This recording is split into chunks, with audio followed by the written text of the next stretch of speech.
We are joined by our good friend, Ed Kracz, Sports Illustrated's very own. And when he comes on with us, he's ours. We take him in like family. Ed Kracz, the family was debating a little bit. Is Nick Sirianni been woefully abused by not being a top 3 finalist for Coach of the Year in the NFL? Woefully, huh? Woefully, that's my word. Yes, sorry. Yeah, I editorialized a little bit there. I think he has. There weren't a lot of expectations for the Eagles to win the NFC East at the start of this year, right? I think Dallas was picked by most to win the division, and Sirianni won 5 more games than his team did last year. Now, a lot of the smoke I got on my timeline when I put this out there that I thought Sirianni got kind of hosed was that, well, he's got this great roster, and I don't think. I see, Jody. Yeah, expectations change when they got so good, and once those expectations rise, Ed, all of a sudden people forget. Oh, they weren't supposed to be this good. And then Jody brought up a big point. Then he got hit because he lost games with Gardner Minshew with a great team. Yeah, that's it's ridiculous, but it is what it is. True too. But I listen. What he did with Jalen Hurts. Nobody thought Jalen Hurts would be the Jalen Hurts that he became during the season. The Eagles were even looking for another quarterback in the offseason last year. So I think he kind of got hosed there. Listen, I think he should be a finalist, but I think Doug Peterson will probably win it, just based on that disaster that he inherited from Urban Meyer down in Jacksonville. To get that team into the playoffs and win a game, nobody saw that coming. But the roster being what it is for the Eagles, still you have to perform with that. You still have to have your culture in place. You still have to put a scheme in place. You just can't run a collection of talent out there. Look at the Cowboys. They were picked to win the division. How come they didn't win it? Mike McCarthy didn't do his job, right? Because they didn't get to the next round of the playoffs. So, listen, I thought, and I don't want to slight anybody. Brian Daboll did a good job, obviously, with the Giants. But what was he, 3-5-1 over his last 8 games after getting off to that fast start? I just don't see Coach of the Year material there. Yeah, and he got blitzed when he went up against a team, but you're right. Think about this from where we started, Ed. This guy got marked down for not going 16-1. Bottom line. Yeah. That's how much the expectations changed during the season. And I wonder if even he had gone 16-1, had he been a finalist for. I think he would have been a finalist if he went 16-1. Because remember, if he goes 16-1, he won 2 games with Gardner Minshew. Right. So then you get elevated for that as well. Because I think that's why Kyle's there. Kyle was, he had a great team too. Everybody expected San Francisco 49ers to be a contender. But what the difference is, he lost his starting quarterback. He lost his backup quarterback. Then he wins the final 5 games, and playoffs don't count. He wins the final 5 games with the 3rd string quarterback. So he gets elevated by that. If he was 16-1, I'm not saying he would have won it. He would have been a finalist, I think. Yeah, well, you could play that what if game. What if Hurts stays healthy and they go 16-1? Is he still the Coach of the Year, nominee? I don't know. You'd like to think so, yeah. But it's just a shame. It's unfortunate. Brian Daboll is 0-3 against Nick Sirianni, and Brian Daboll might be the Coach of the Year. And we saw it back in 2017, right, when Doug Peterson took the Eagles to the number 1 seed. He beat the Rams and Sean McVay during the regular season after losing Carson Wentz during the game. And Sean McVay ends up winning Coach of the Year. So, we've seen this slate before. And I think that's what got. Well, let's go there, Ed, because one thing I also threw in the hopper, I threw in the mix, is Nick pisses some people off. People in Philadelphia love him. And I wrote about this yesterday on SI.com, but he's mugging for the camera. You see it, opposing fans can't stand the guy because he's celebrating like he's Chauncey Gardner Johnson. Outside of Philadelphia, he's not that well liked by some people. Does that impact these awards? Well, it shouldn't impact voters. I mean, fans aren't voting for the coaches. But it probably does. I mean, writers, you and I, and everybody else, we're human, and yeah, that could play a hand in it. That whole villain role that he likes to put on his shoulders. I mean, he's fine with it. He doesn't care, and yeah, sure, that could have impacted him. I mean, there's a lot of things that could have impacted him not being in the final three here. But you could look at a lot of coaches like Andy Reid. Everybody just expects him to win, but he lost Tyreek Hill. They traded Tyreek Hill away. They don't even consider Andy. I know. Andy's supposed to win.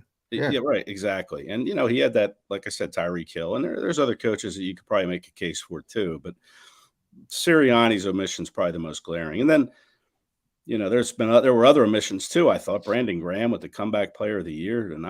We talked about Brandon. Yeah. Well, Geno Smith is coming back from being a reserve for all these years. That's a tremendous comeback. I told Jody, maybe have a breakthrough player of the year. That's the category, Geno Smith. But I get a kick out of it. I literally said the words, everybody thinks differently.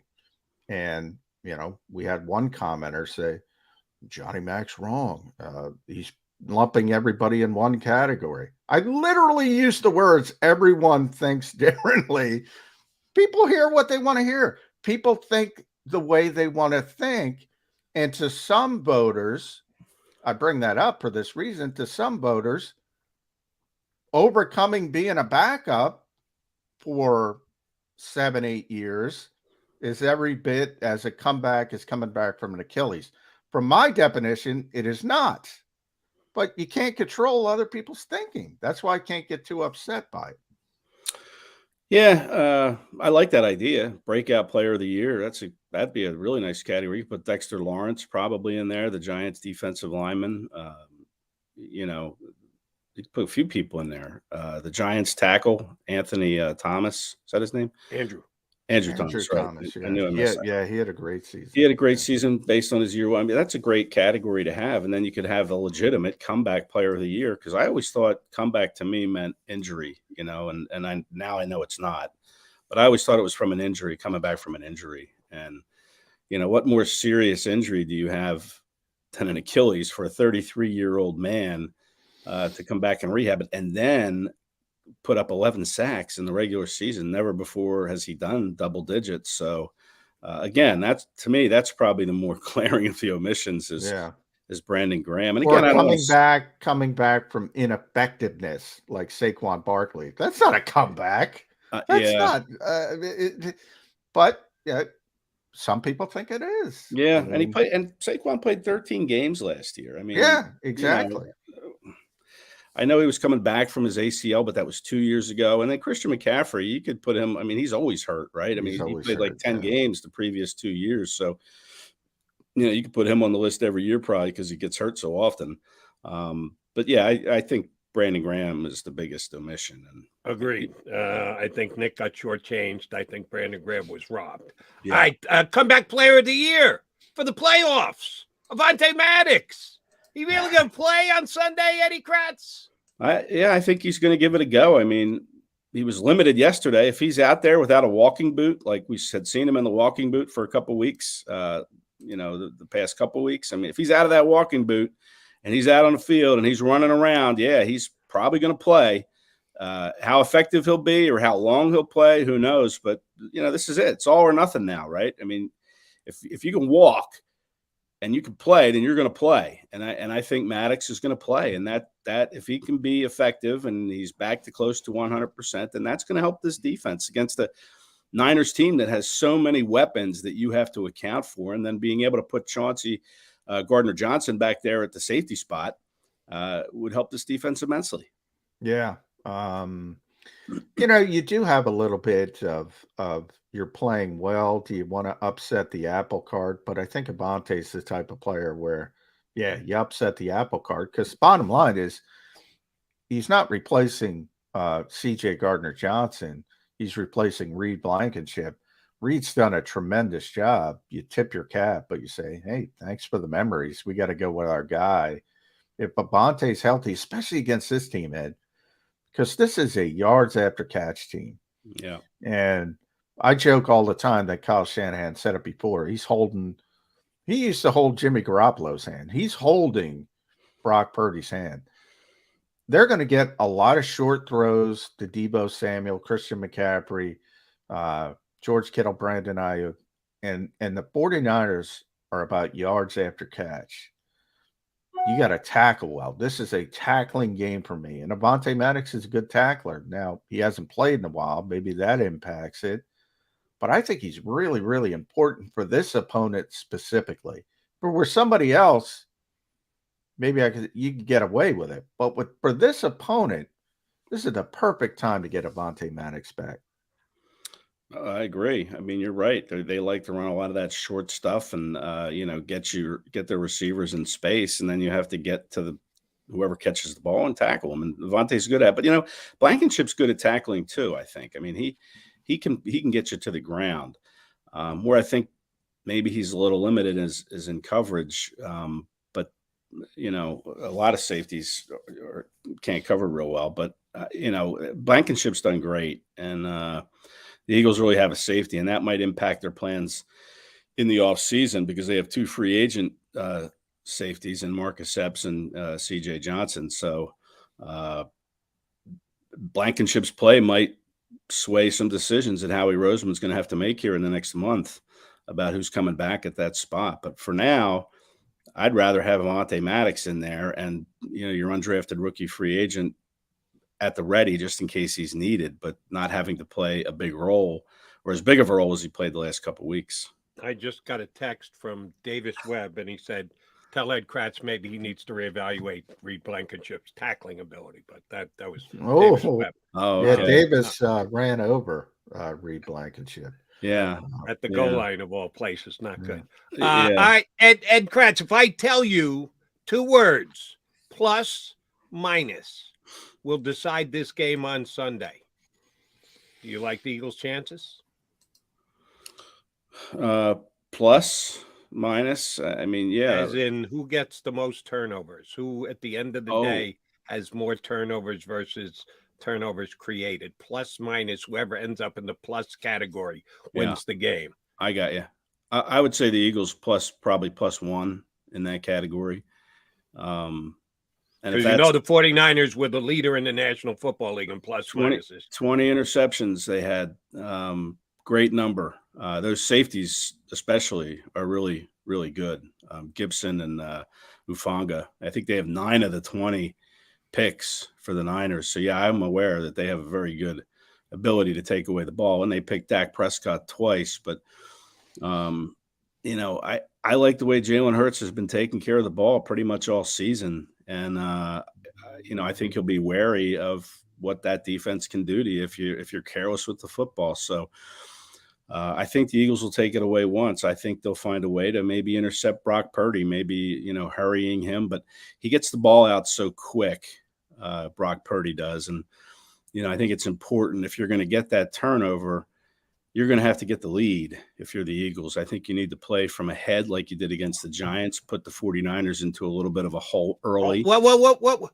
Are you telling me they'll actually consider taking the ball first if they win the coin toss?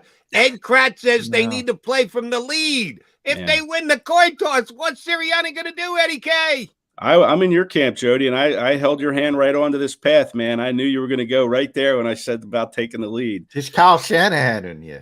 Yeah, he's holding your hand right into it. I said I could use that.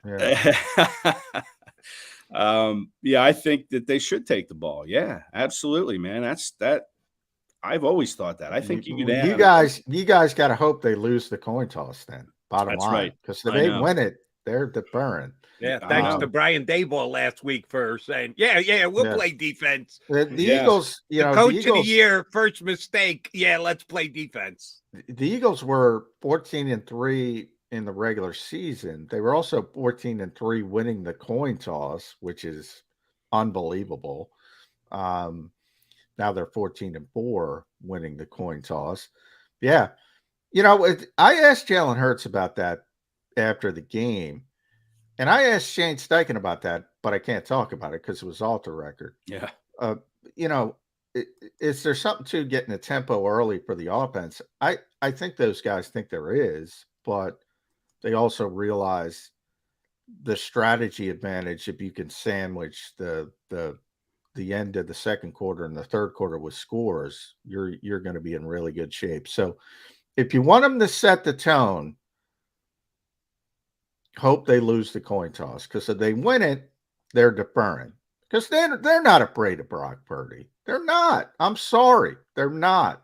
They're not afraid of Brock Purdy. And they'll give them the football and say, hey, good luck with 70,000 ill-tempered people screaming at you. We'll see how you hold up. Yeah, look, there's an argument for both sides, but me and Jody, let's get the ball, man. Let's go down. The way this offense hums early, I'm revving it up. I'm going down. I'm putting 7 on the board and saying, here, come get us. Now it's harder for you. Now the crowd's even more thirsty, because now you're up 7-0, and then you send your defense out, and that crowd is even more in Brock Purdy's ears. Oh, so, I get the thought process. Yeah. But I will say, with the 49ers, you also have to take into account, even if you take the football and score, like, Kyle's a guy who is not going to abandon the running game early in the game. No. He is not. He is not. He knows what his team is. So there are other teams where it would impact more. I don't think it's going to impact the 49ers if they get behind. Now, if they get behind by 3 scores, then you got an issue. But obviously, can only score 7 points on the first drive. So I don't think it impacts him. And I think that plays into Nick Sirianni's thinking as well. Yeah, but I think it impacts the momentum. That's my point. Is I think now that crowd that you mentioned is already, irate, or whatever your word was, ill-tempered. Ill-tempered. Yeah, ill-tempered. Stole that from Dr. Evil. Now it's even more ill-tempered. If you're up 7-0 and you're asking your rookie to come out there and try to play catch-up, and they won't abandon the running game. Now, the 49ers are going to have to run the ball to have a chance in this game, no doubt. Yeah. And they're going to have to do well on first down and second down, because they're going to have to control the ball, try to keep the Eagles' offense off the field. And that doesn't matter whether you win the coin flip or not. What matters is you're up 7-0 if you're the Eagles, probably, if you get the ball. And now the crowd's even, more thirsty for a win. And I think that this game will be decided by both teams playing to their strengths on offense. And that would be San Francisco running it and the Eagles passing it. Now, we know the Eagles can run it. We just saw it with our own eyes last week when they ran it down the New York Giants' throats. But they were ahead. They dictated everything.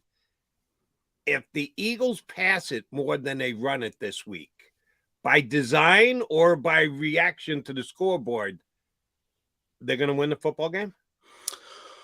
It depends by how much more. I mean, they've been a pretty balanced team offensively most of the year, right? I mean, I think they've kind of been in balance between the run and the pass. They might have had more games where they've passed more, but you don't want to be chucking it around 40-plus times to try to win this game, I don't think. I think you're going to have to work the run in there too, and you're going to want to play a little ball control. And, I think the Eagles have Miles Sanders that can run the ball against this defense, and this offensive line is very strong, obviously, and I think they're going to have to run the ball at some point. I think they need to rush for over 100 yards in this game to have a chance to win, to be honest. But they'll pass, and I think the biggest weakness of this Niners defense is their inability to kind of stop the big play. I think they're in the bottom 5 of explosive plays, 25-plus more yards per play. And, listen, we saw Quez Watkins in that regular season game last year just blow by whoever it was down the right sideline for a 91-yard gain or something like that. He didn't score. And then the Eagles didn't take advantage and score once they got inside the 10. But, that's just an example of what this offense can do with the deep play. And the way A.J. Brown was, kind of frustrated against the Giants, not really getting A.J. wants the ball. And, I think they'll try to get him loose, maybe with some of those deep throws once they get on the plus side of the field, maybe try to spring him for a deep ball. So, yeah, I think, but to do that, I think you have to run the ball to set those kinds of explosives up. So you're going to have to run the ball in some fashion. let's talk about AJ because he was frustrated. Are you a little surprised by that? Because he went through this entire season.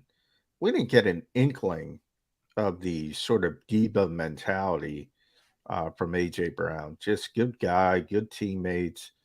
Obviously, he got the ball a lot. He set the franchise single season record for receiving yards. Um, they won a lot. There wasn't a lot to complain about. All of a sudden, you get to the playoffs. That was his second least productive game of the year. And probably it was his least productive because the other one was Washington when he hurt his ankle early in the game. So he wasn't a factor. But the Eagles ran for 268. Who cares? They won 38-7, which plays into it. They're so far ahead in the second half, they started running the ball more. That's what you do. Are you a little bit surprised that he was visibly frustrated? And it was an issue. Let's be honest. He wants to turn the page, but it was an issue. I was a little surprised, but then you think about, the stage, the lights are brighter, the playoffs are here. Everybody's watching your game because you're the only game on. And this is where players make their bones, is in the postseason. And, this is where they leave these lasting impressions because more people are watching, more of your peers are watching. And he probably was frustrated that he wasn't more of a factor. And then he was free for a touchdown on a long pass that Hurts overthrew him on. Maybe he's a little frustrated with that. But I also wonder, I know he's, a full participant in practice, but it just seems like maybe it wouldn't surprise me if we find out that he has some kind of injury that he's going to need operated on at the end of the year, whether it's the ankle or, something else. I think there could be a little bit more to with the injury situation than he or the Eagles are letting on. So that could be a factor as well. But yeah, it was surprising to say the least. We'll see. I think the Eagles are going to try to get him the ball, him and Devonta and Goddard. I mean, the Eagles have just as many weapons here as the 49ers do. One of the weapons the 49ers have, and yeah, I'm calling him a weapon, not necessarily that he's going to put up statistics, but he's a weapon just the same, that I think the 49ers take good advantage of just because not too many teams in the National Football League do it, is Kyle Juszczyk, their fullback. Who uses a fullback anymore? Like 3 teams. That's about it. But they still do. And I think that's a key to their running game. Are the Eagle linebackers, Edwards and Kaiser White, going to be able to fight off those Juszczyk blocks? Because that's the difference between a McCaffrey 3-yard gain and a McCaffrey 8-yard gain, is if the linebacker can get off the Juszczyk block. I think they're going to use them plenty. The 49ers don't care if they're going to run the football. They think they're good enough to tell you they're going to run it and then run it anyway. Are the Eagles linebackers going to be good enough to get past what San Francisco's had them blocking scheme-wise? Yeah, it's a good point. Juice. I think that's what Sirianni called him the other day, was Juice for Juszczyk. Good question. You don't see a fullback very often, and we'll see. I mean, Edwards had 159 tackles. Kaiser was over 100 tackles. So, just based on stats, you'd say, yeah, they'll find a way to get off of the block and make a tackle. You just hope, like you said, it's not 5-6 yards down the field. And another thing that Juszczyk brings is they'll use him in the passing game. So you have to account for him if he's in the backfield and he kind of leaks out. On 3rd and shorts or 3rd and mediums, you have to be aware where Juszczyk is because they'll throw the ball to him. So, he's kind of a double-edged sword that way. And he's just a good player, fullback or not. He's just a good, solid player. And this offense that Shanahan has uses him in a lot of ways. Yeah, he's, Kyle Shanahan, we talk a lot, is very unique when it comes to play calling. So, when you thought about the potential matchup, 49ers versus Cowboys, about who would come in here for the championship game. I think the familiarity would have helped the Eagles a little bit and vice versa, the unfamiliarity. And you just mentioned some of it with the fullback Ed and all the eyewash. Jim Schwartz used to like to call it that San Francisco uses. And it seems to only have amped up as Brock Purdy has gotten into the lineup, because I think Kyle understands he needs a few more bells and whistles. Do you think that hurts the Eagles just because they're not used to seeing it? Well, you don't know whether they're going to scrape another defender down to kind of keep the edge from Jalen Hurts from gaining the edge. There's a lot of unfamiliarity, and you're just going to have to adjust as the game goes on. But it's the same with the Niners. I mean, how many RPO teams have they faced that can run the RPO like the Eagles? So, you flip it over to their side. Yeah. And there's just as much unfamiliarity on that side. So is there a bigger advantage for Philly or San Fran? I don't know, to be honest. We'll find out. I think it's going to be which coaches can make the better adjustments as the game starts to unfold. And that's why I like taking the ball, because you have those first 15 plays before the defense can adjust to just go down there. You already have them scripted. You have an idea what you want to do, and you can just run down there and score a touchdown. I think the 49ers, if they get the ball, they'll do the same thing. They'll go down and put 7 up, and all of a sudden you're down 7-0 in the championship game, and the screws start to feel a little bit tighter. So I think it's going to be an adjustment game, which coaching staff is able to do it, and both coaching staffs are very, very good. So there's so many evenly matched things in this game. It's just going to be fascinating to see how it plays out. All right, let me get your thoughts on another potential adjustment that could be made, and that's moving Nick Bosa. We know Bosa prefers to play on the left-hand side, which means he'd be going up against Lane Johnson, Mr. Shutout himself. No pressures, no hits, no sacks, no runs, no walks. Please drive home safely. And he did it again this past week, even in pain the way he did.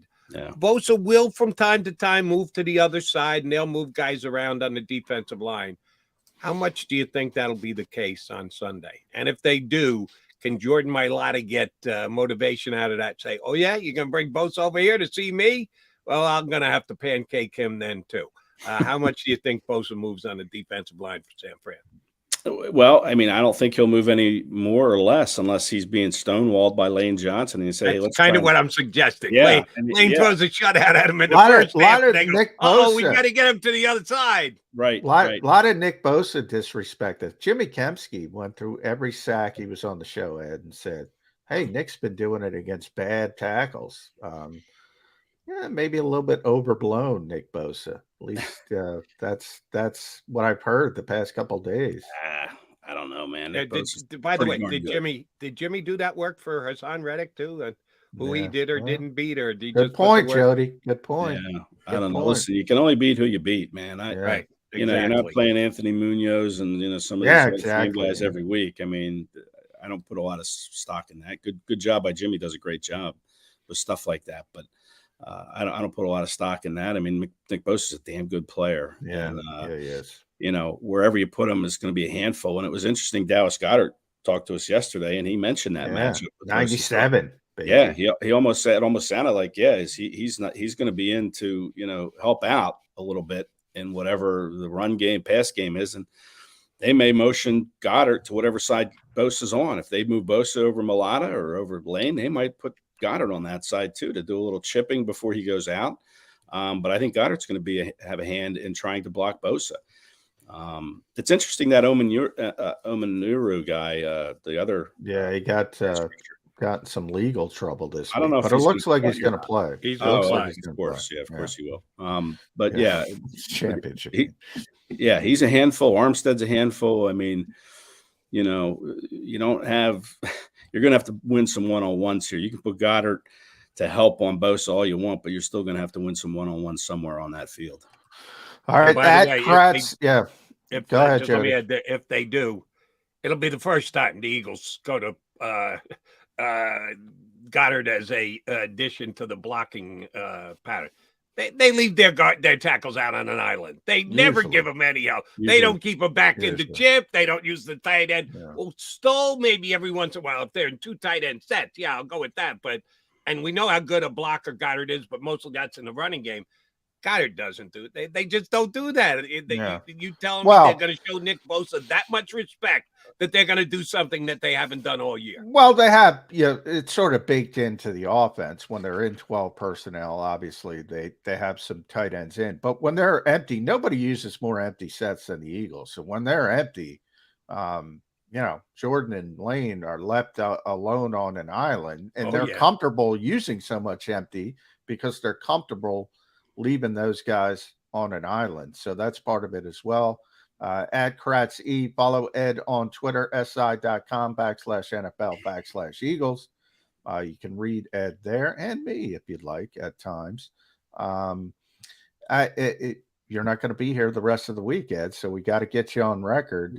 Who's going to win this game? I'm hemming and hawing, man. I need all the help. I picked the 49ers to go to the Super Bowl before the season. Do I stick with it? Jody picked the Eagles to go to the Super Bowl before the season. Does he stick with it? What do we do, Ed Kracz? I two matchups I like. Jalen Hurts over Brock Purdy, and I like 70,000 fans in the seats rooting for the Eagles. I think two big advantages in a game that, to me, is so evenly matched. You look at the quarterback and who has the better quarterback. And to me, the better quarterback is Jalen Hurts. And then you factor in the home crowd. So I think the Eagles will find a way to win. It's not going to be 38-7 like it was against the Giants or against the Vikings 5 years ago, also in the NFC Championship game here in Philly. But I think both teams will get it into the 20s, defenses aside. I think both teams will find a way to get it into the 20s, and the Eagles will have the higher score at the end. Fair enough, but that home field advantage thing, everybody expected it because Nick Sirianni couldn't even make Coach of the Year because of the revisited expectation.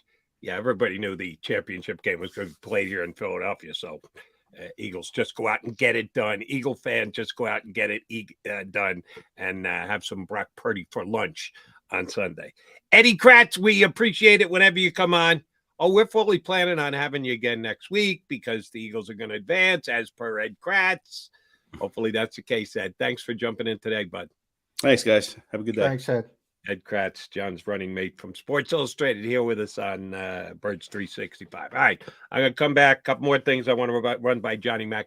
We got a good guest coming up in hour number 2 for you guys who are loyal streamers. Clark Judge has been on with us before. He is both a host and a writer for Talk of Fame. He is an NFL Hall of Fame selector. I think they prefer to be called selectors than voters, but we'll run that by Clark when he comes on here. And Clark, in a previous lifetime, was a beat writer for the San Francisco 49ers years ago, but we turned back the clock a little bit with Clark. But he's a great NFL writer. He's going to join us coming up, a little over 20 minutes from now. But more John McMullen, Jody McDonald coming back here on Birds 365.